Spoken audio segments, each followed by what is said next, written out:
Hello and welcome back to Let's Play Legends of Another World, Curse of Saria.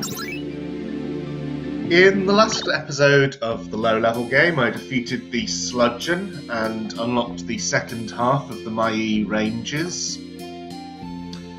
There's not much to do here for now because I'm certainly not ready to take on the Relica boss.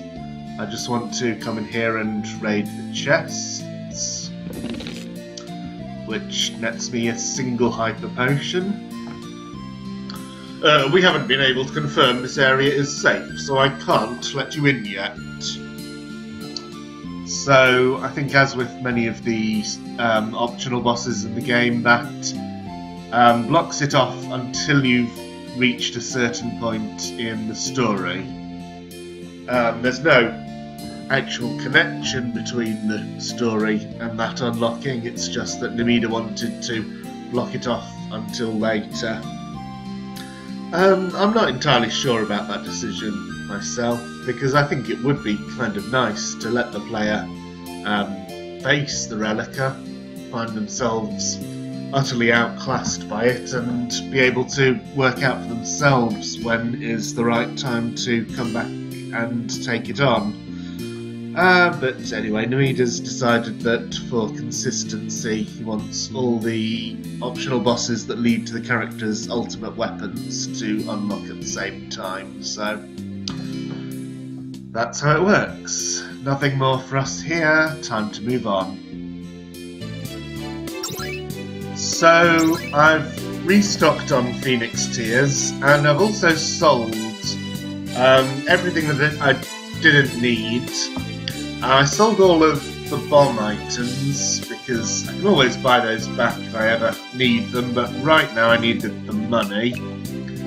I sold all but one of my fire drain, dark proof and water drain. Now that we've defeated the Leviathan and skipped the fire guy. And I've got just over 60,000 kits.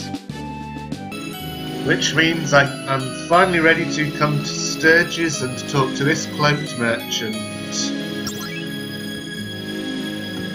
And we get the auto-reflect. Now, I'm not entirely sure that that's going to be necessary for this game, but I definitely want to have it just in case I reach a boss where it proves useful.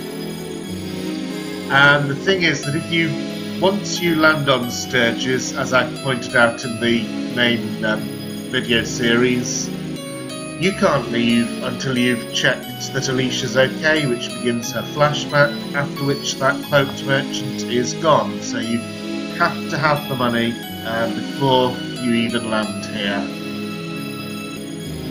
And now that we're in Sturgis, there's a little something that Namida added in a recent update. The Theft Booster ability.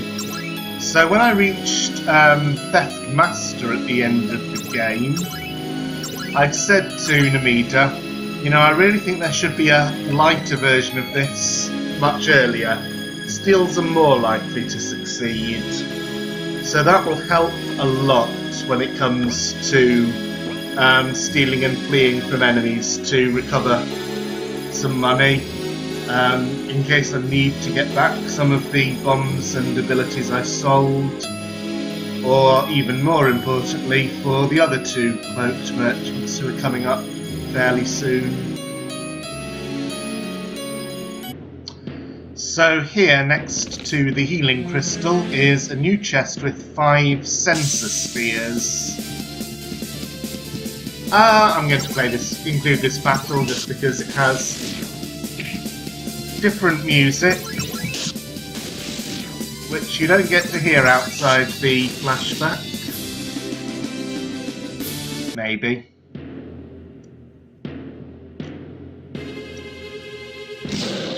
Anyway, the addition of that chest ensures that you have sensor spheres for Graliex. It's not in theft, it's an ordinary item. And Yuki and Sasha. So you can easily see that his HP is too high to kill him off before he uses his dark attack. So that's how you know that you have to use the tonic on him.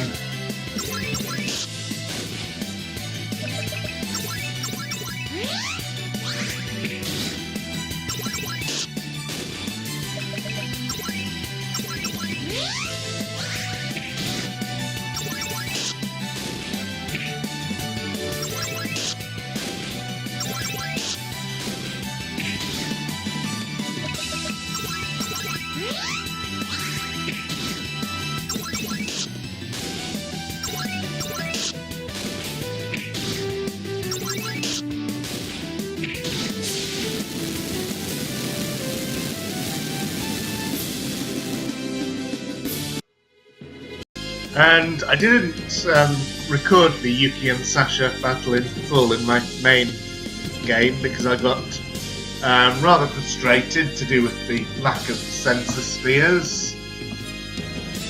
So let's give it a fair try now.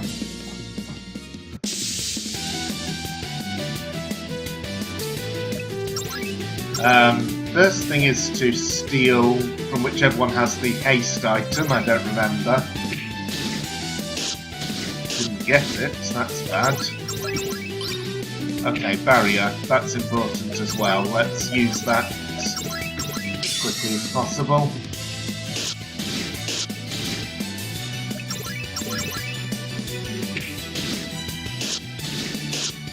And now my health is low enough that I should consider the elixir.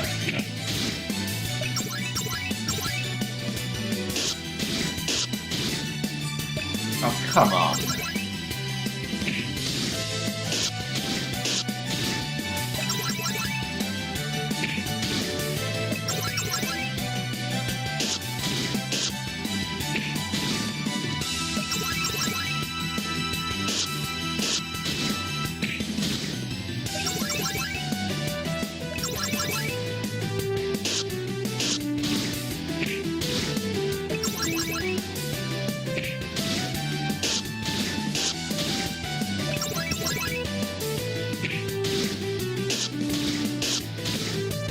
Well, now I've been slowed, so this is the time I would be putting the haste item on, but I haven't got it yet.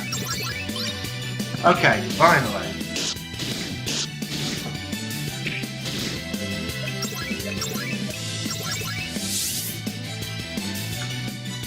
Okay, next thing to do is sensor spheres on both of them and then start attacking, try to get them down to close to zero without finishing either of them off.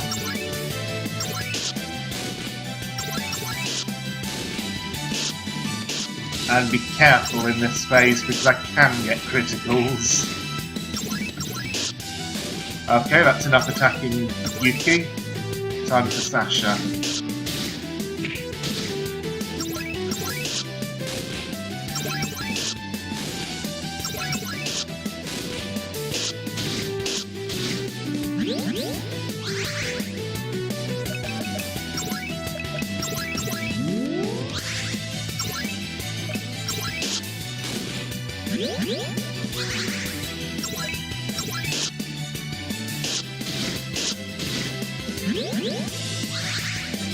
And if you're just going to do that every turn, this is still going to be very annoying.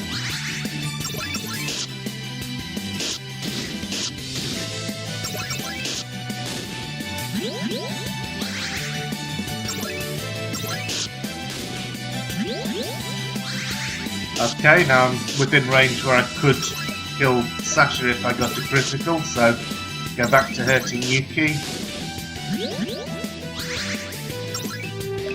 609 and 700. I'll hit each of them once more. Or maybe twice more. Or I could miss, that can happen as well.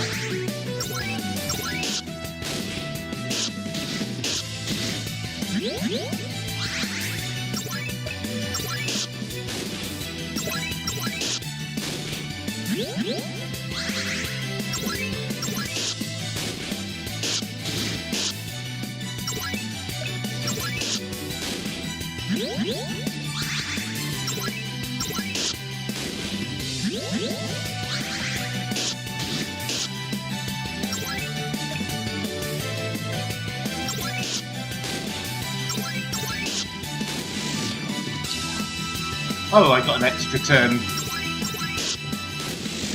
Well, I got a turn because the one whose turn was about to come was the same one I knocked out, so a bit lucky at the end, but there you have it. So the flashback's over, and just to confirm, we do now get the red shard in our rare items. After completing the flashback, there are a few new possibilities open to us, but the most urgent is to head on up the mountain. In one of the side caves, Vince gets his weapon upgrade, and since Vince's weapon upgrades increase all his stats, that rather usefully increases his maximum HP, as well as his other stats. The golem will attack us quite suddenly when we stand on a certain square. And the most important thing for the golem is to slow it down, so I'm going to give Alicia Slow Strike. And then this should be a really easy fight.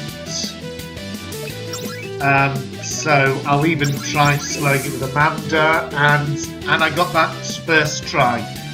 So the golem will kill off any party member, or will kill off whichever party member it attacks. So what I do is take Harley out of the party, and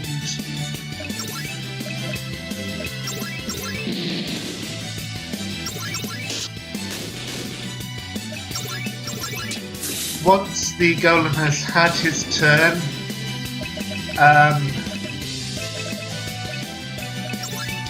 bring Harley back in, cast Revive, and switching someone else for Vince just to get a second Excel buff on Harley. And now that ensures that because the golem is fairly slow to begin with, and now has the slow status as well, this means that every round I'll be able to take Harley back out to ensure that he is not the one knocked out. And that means I can use his MP to revive one character rather than spending an item. So, having done that, it's completely trivial to win the fight, so I'm just going to skip the rest of it. I could make it much quicker by casting regen on the golem, but that can only be done by using up an item that I have in very limited quantities, so naturally I don't want to use that. I'm just going to do it the hard and slow way. Okay, we're pretty much there. Haven't had to use any items at all. Harley's MP has run out a couple of times, but Alicia has Fate to restore that.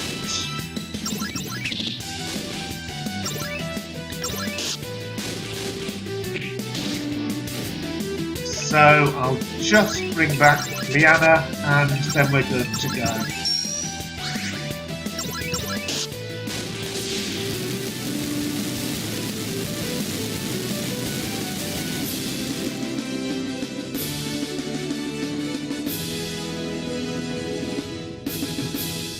And that gives us the Defense Trainer, which is the first of the trainer abilities we've found in this playthrough.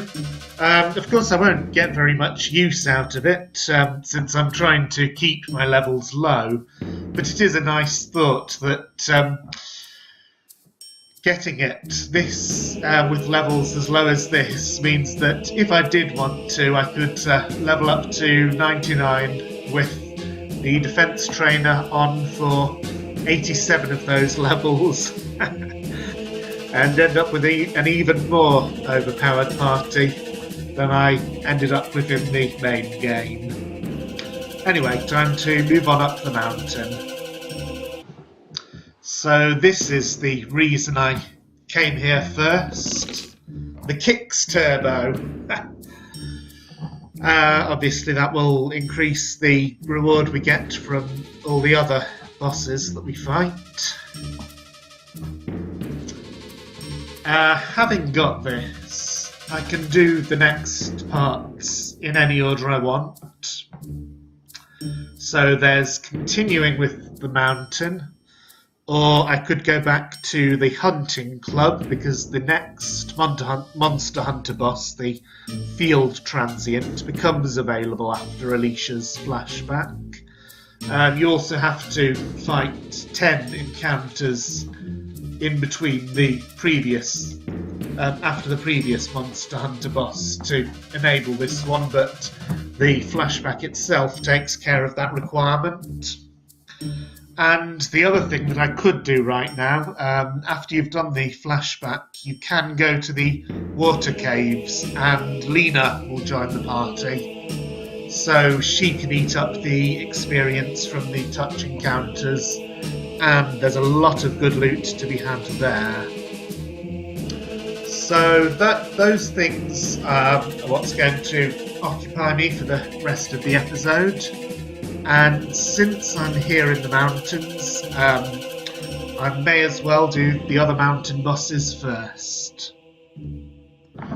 So, Phantom 4 is another fight that can be very easy if you cast regen on him, but since that uses up a very limited quantity item, I'm going to do it without that.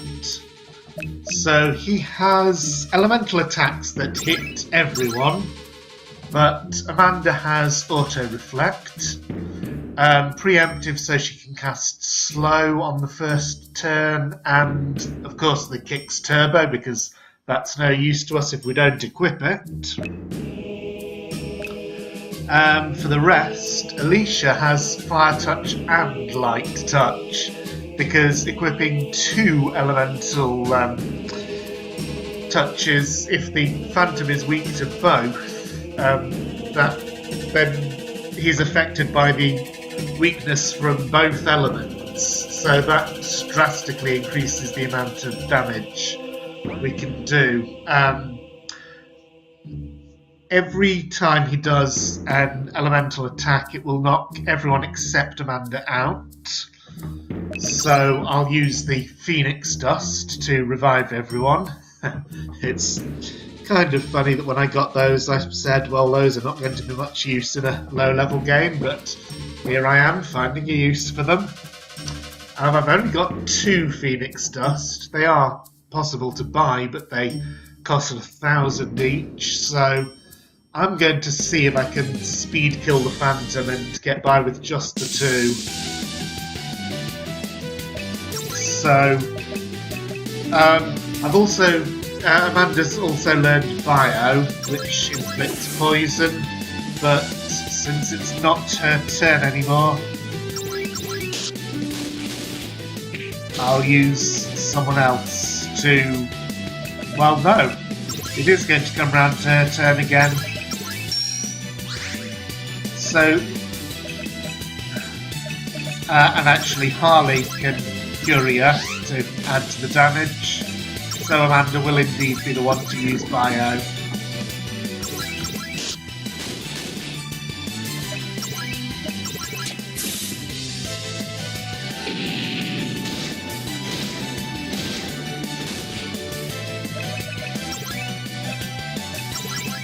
Don't use the Phoenix Wings, those are much more precious.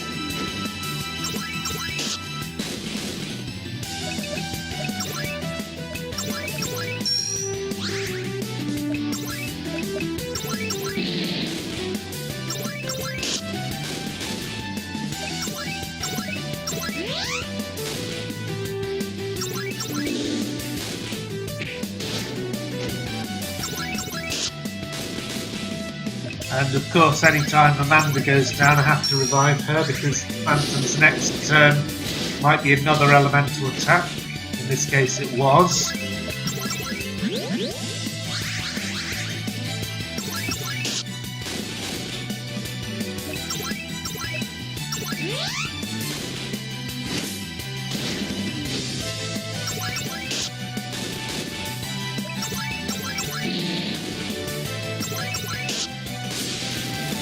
And there we are. He goes down, and I only needed the 2 Phoenix Dust. And we get the benefits from the Kicks Turbo. So there was a slight mishap in that I forgot to steal from the Phantom, and he has a very important turbo boost. So I redid that one off camera, and I got Tara's weapon upgrade in the chest that I just showed. Another turbo boost. And naturally, it's important to speak to Mitana's ghost. She's going to give the Omniproof ability, which will come in very useful in the water caves.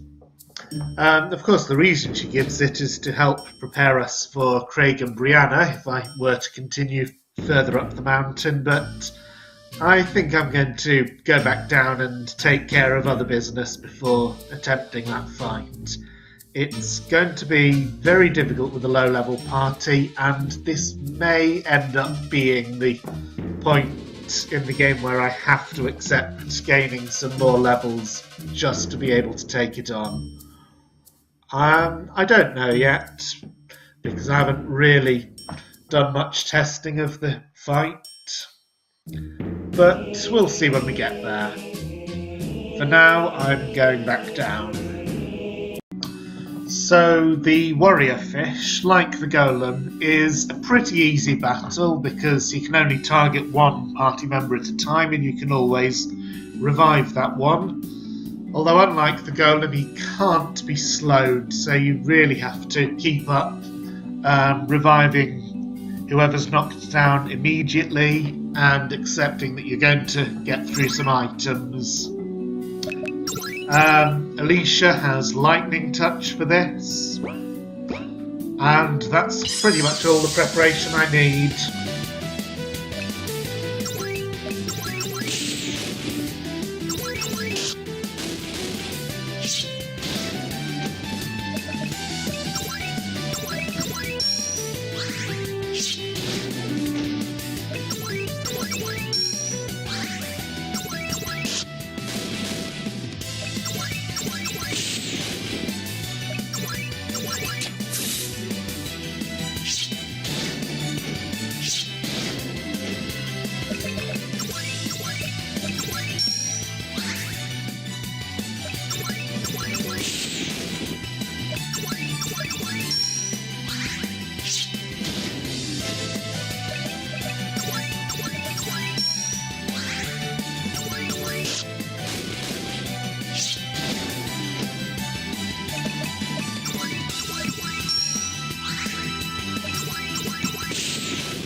Just keep this kind of thing up, and eventually he will go down.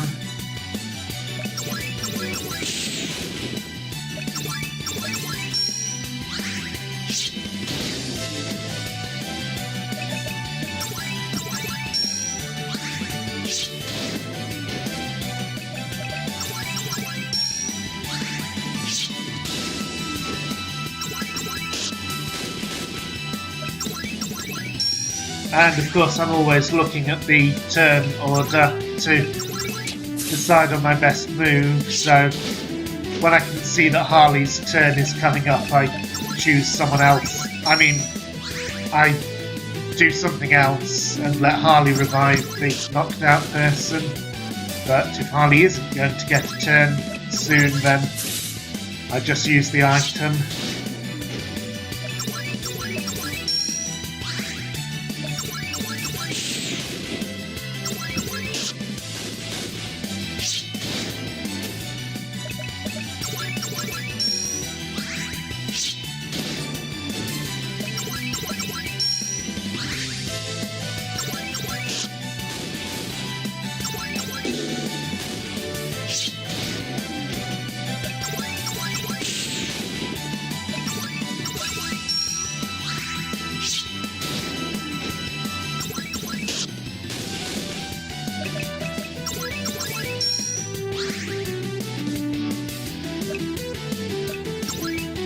Um, he has high resistance to weakness and meltdown, which is why I've not really tried to use breaker attack.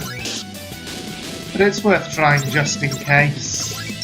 Unlikely to work.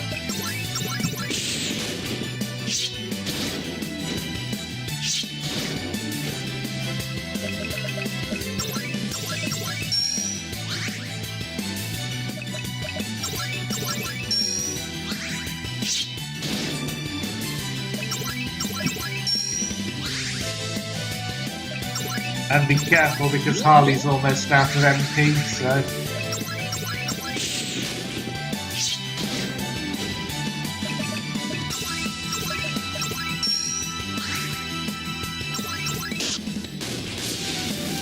There we are, got him down.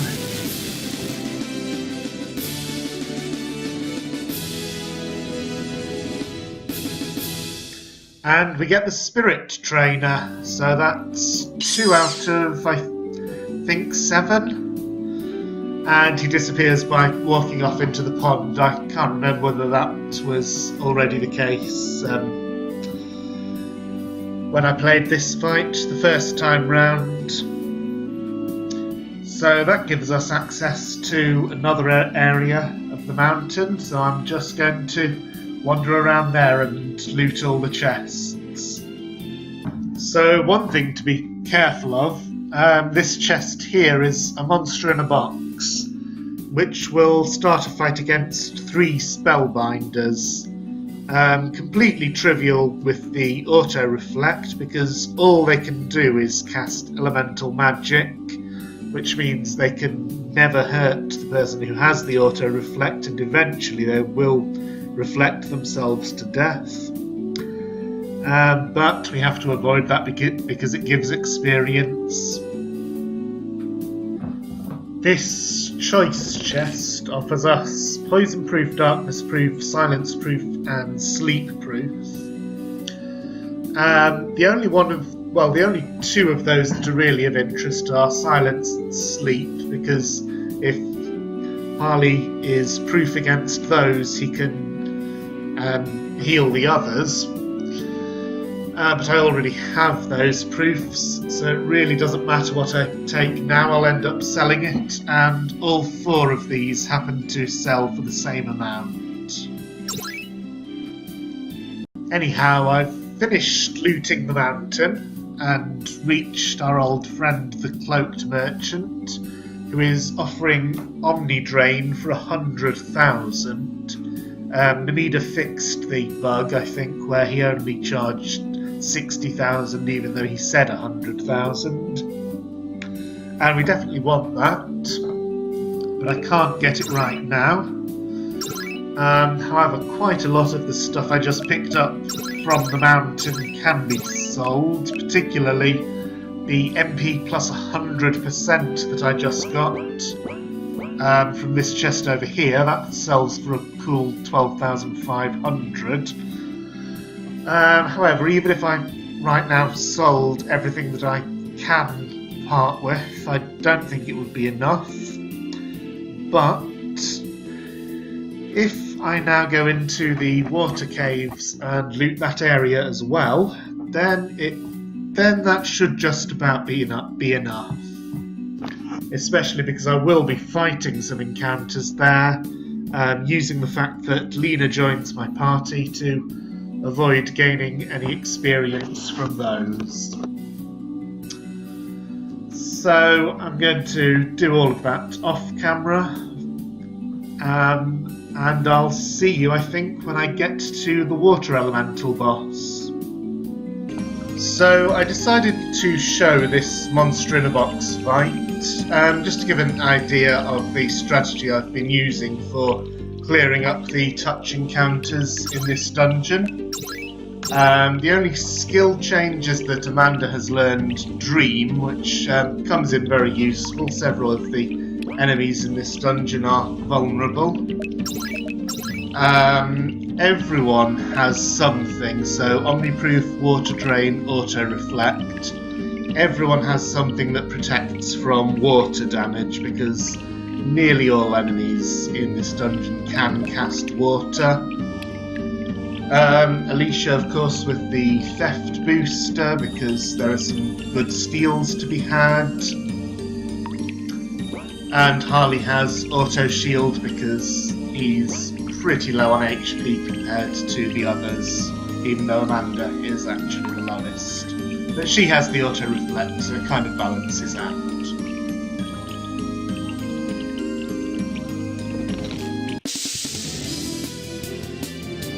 So these are the Acquions. I forgot to show that Amanda has preemptive, so she will always get the first turn, and that allows me to put one of them to sleep straight off, obviously choosing the one that was going to act first.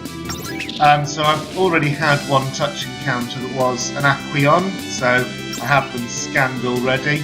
And I've already got the Steel, which is a blue magic, so I don't need another copy.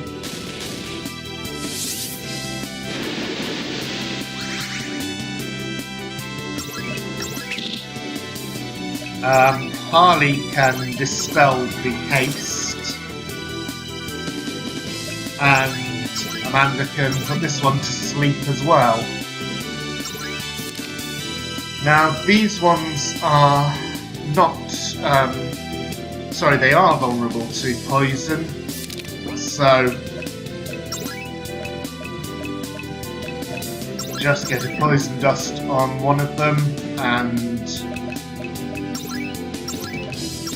it's a bit awkward putting poison dust on them both on the same turn because that leaves me with not much time to kill my party members off, but I think I can make it work.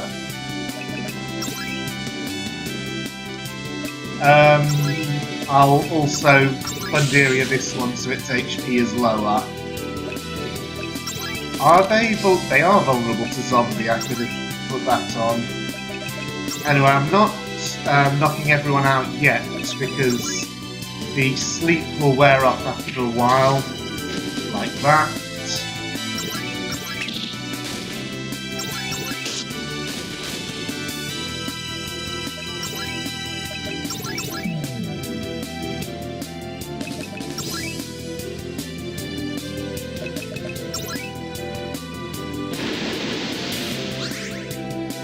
Okay, now it's one off the other. I won't attack.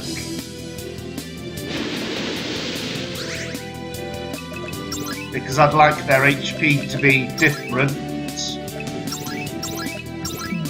So that when one of them dies, I have warning that it's time to wipe out my party members.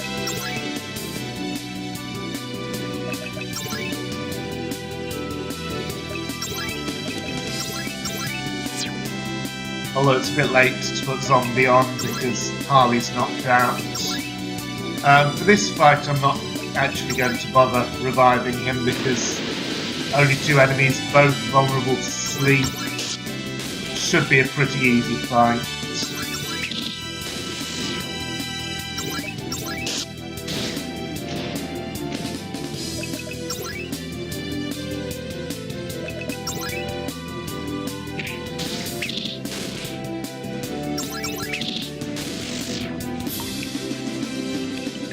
And there we have it, 15,000 kicks, 3 elixirs, and Lena was the only one conscious at the end, so she's the only one who gets the experience. So I do want to say just a little bit more about the actual touch encounters. The thing is that each one of them is not a fixed party, it's randomly chosen when you fight it. And I've been saving before each encounter just to make sure I get a favourable outcome. There are several different parties that I can fight comfortably. The Turtleshell is a very easy battle because it's vulnerable to slow, and its Steel is the secret potion, so I've got quite a lot of those by now. Turtleshell can also appear with 3 Omnoms. That's a bit more of a hassle, but not very much of one because They have fairly low HP, so I can kill them and then leave the tortoiseshell slowed. And the Omnoms will often kill themselves by triggering Lena's counterattack. An even better enemy formation is for Aqua Rats. Their steal is the Potion Jug, so even after clearing out the touch encounters, if I want to do any grinding in this dungeon, I'd try to get the Aqua Rats as often as possible to get the Potion Jugs plus 4,000 kicks. I'm not sure if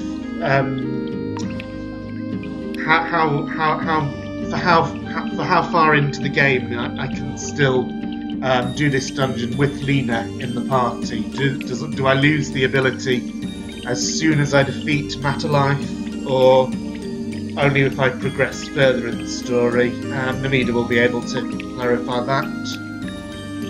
But for now, the touch encounters are giving me plenty enough resources that I don't think I need to go hunting for random encounters as well.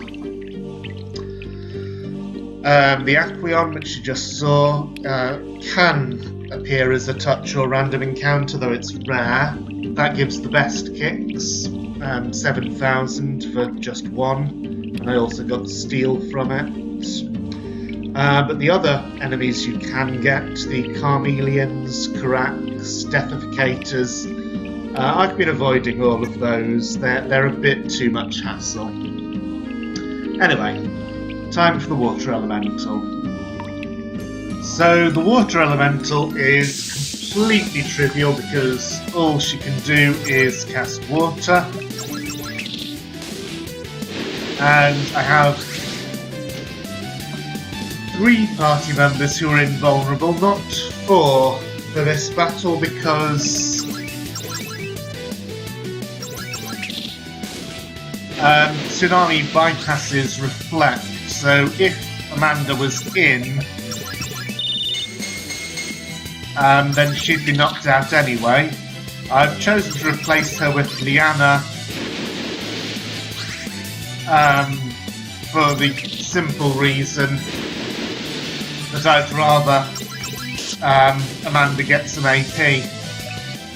And that's all there is to this battle. Just keep on attacking until she goes down. And we're down to the last 3,000. So I cut back in just to show what I get from that fight. 55 AP each. And a water drain. A little bit late for that, but it can be sold.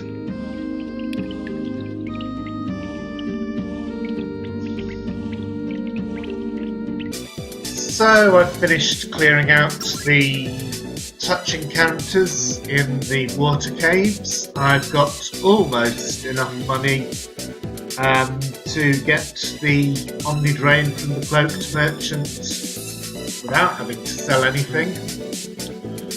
But there's one more fight that I'd like to fit in this episode, so it's rather fitting that that will also be the one that takes me above 100,000.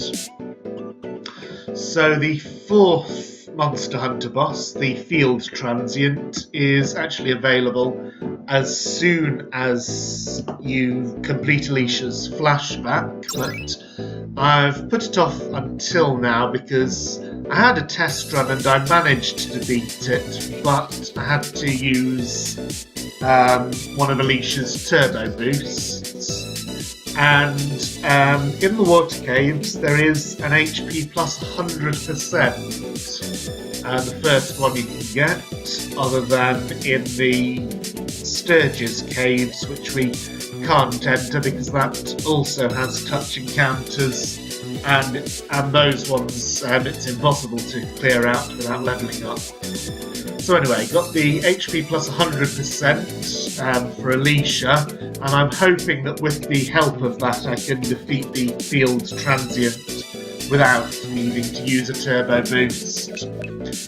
So obviously I've changed my formation. I've got the 4 highest HP characters. So Alicia had to have the HP plus 100% because I want to maximise my chances of dealing with its trauma attack, which will hit everyone heavily. So Vince has preempted to help get the buffs up as quickly as possible. Ivy has Kick's Turbo just because I think I need to equip that to a front row member.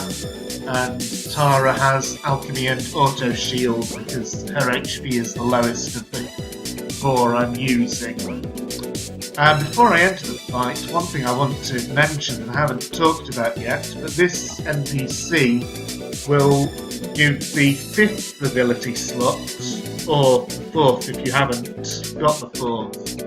And in fact, I've got this far getting the 4th slot only for Alicia, and not for any of the others. So I could now get 4th slots and 5th slots for everyone if I wanted. That would cost quite a bit of money, but with the aid of random encounters in the water caves, that's now a pretty good way to get money. Perhaps even better than the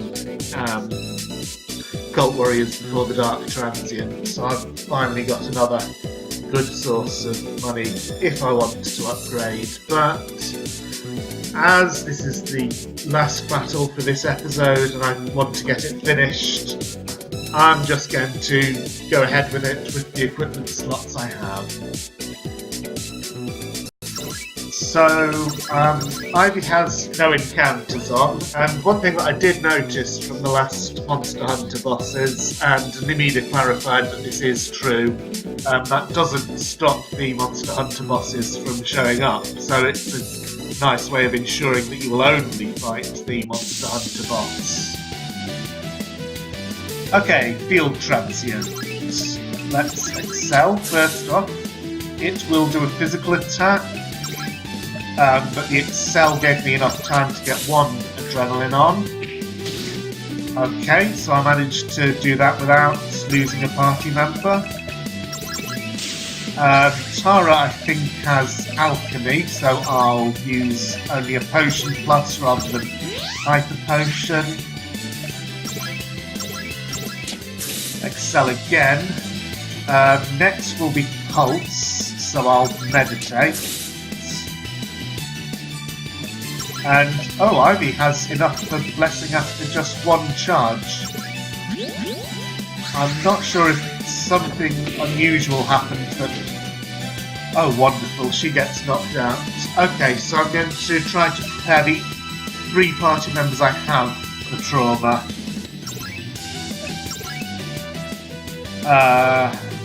No, I can't adrenaline and then still defend, so everyone just defend.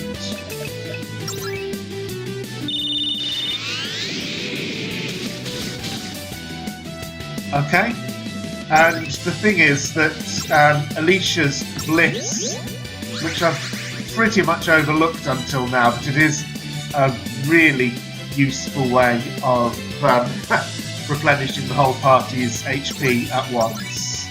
So now I can get another attack buff.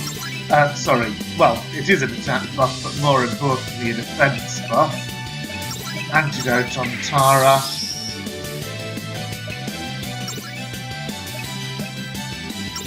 And meditate. And now I'll revive Ivy and hope I can buff her up quickly enough that I actually meant to select Potion Plus rather than Potion Jug, but that's turned out pretty well because both of them were low on HP. So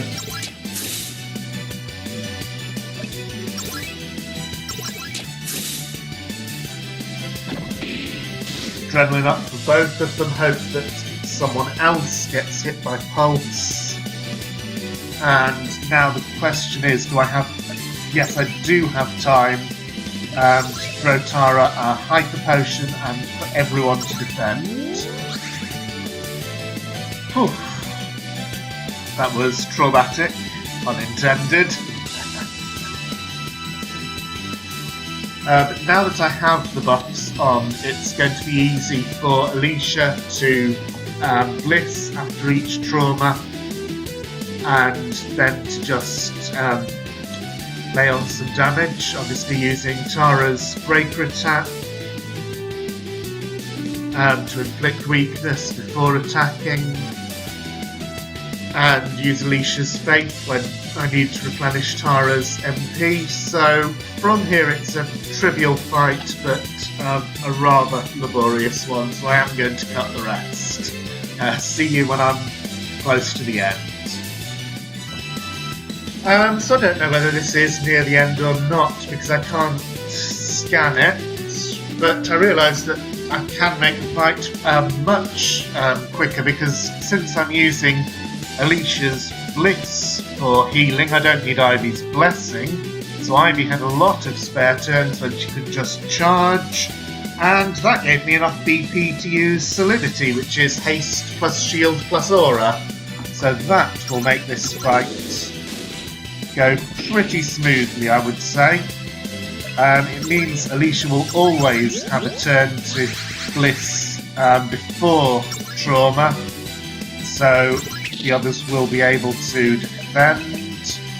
It looks like Vince isn't going to have a turn to defend though, and that's a bit of an ups.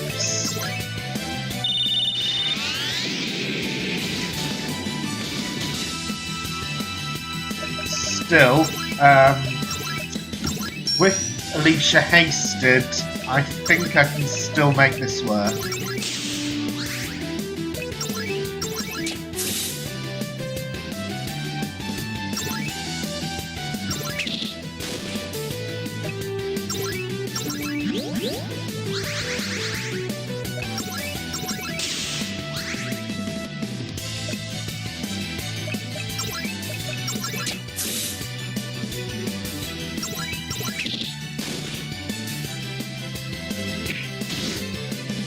Okay, good, it didn't attack Vince.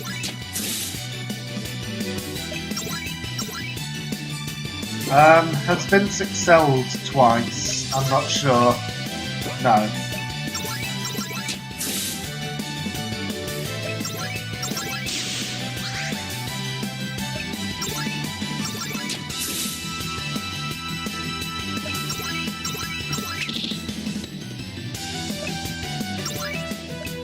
But yes, that was plenty enough time to get all the buffs back on, and now everyone can defend before trauma.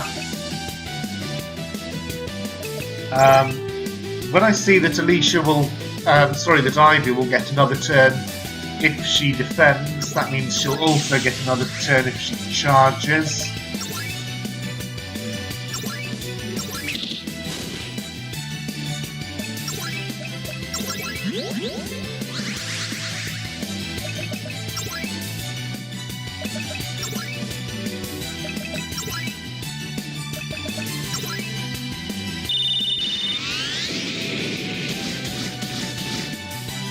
There we are.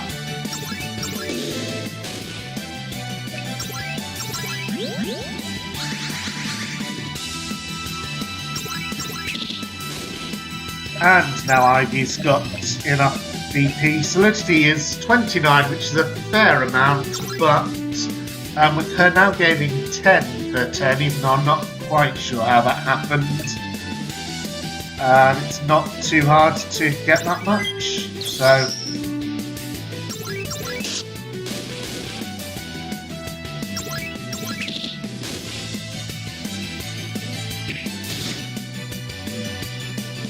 that's bothersome. Have to wait for Tara's turn to come round again.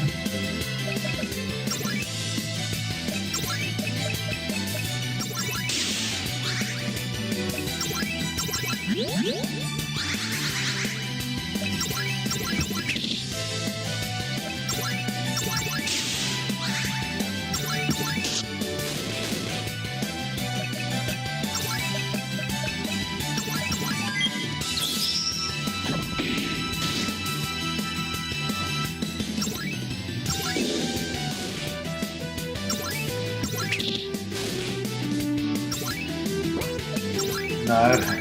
Oh, cool. This gives me another turn in which I can attack. And I'll still have time for everyone to defend.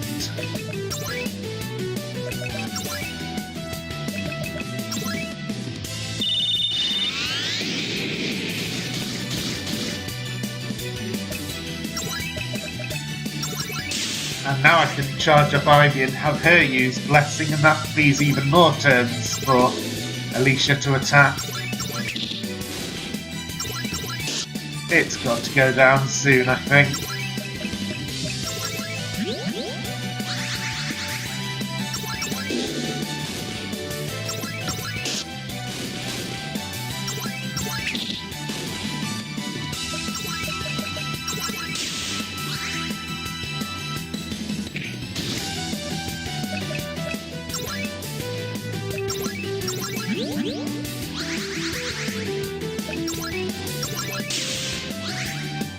Oh, that's annoying. I forgot to notice that I needed to cast Faith.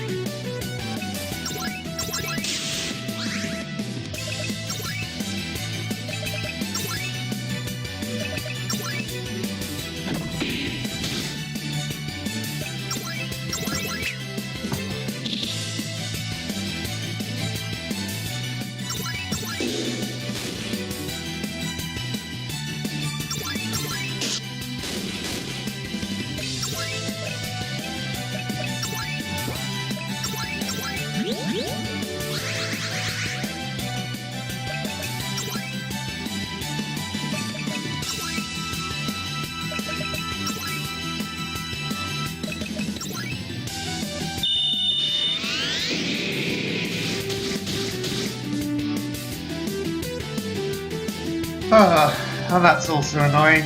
Trauma can inflict slow, which obviously was a huge problem when I was relying on the haste item for this fight, but now that Ivy has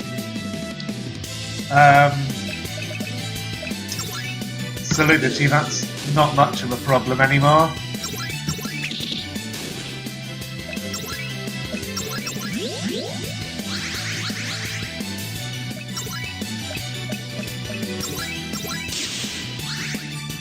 Great, charges so quick that she can use it immediately.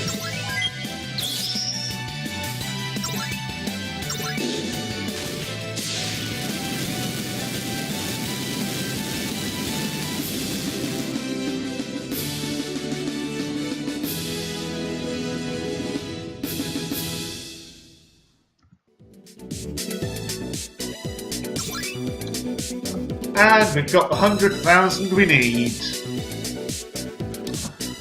So I realised pretty much as soon as I stopped recording that the reason Ivy is gaining more BP per turn is simply one of the equipment upgrades that I got from the water cave. I think pretty much everyone has got an equipment upgrade now in between the water cave and the mountain. Anyway, we got Field Transient, and the reward is the Luck Trainer. So, Defense, Spirit and Luck, we have those three trainers before Alicia has gained a single level. So just imagine how good she could be if I leveled her up to level 99 from now. But instead of doing that, this is the end of this episode, and in the next episode I'm going to have a look at the Craig and Brianna fight, which is still going to be very difficult, and I'm not sure whether I'll be able to do it at these levels or have to gain a few, but I certainly won't be going all the way up to level 99 for it. So I think I can continue this and still call it a low-level game, no matter what happens, but we'll have to see. So thank you for watching, and see you next time.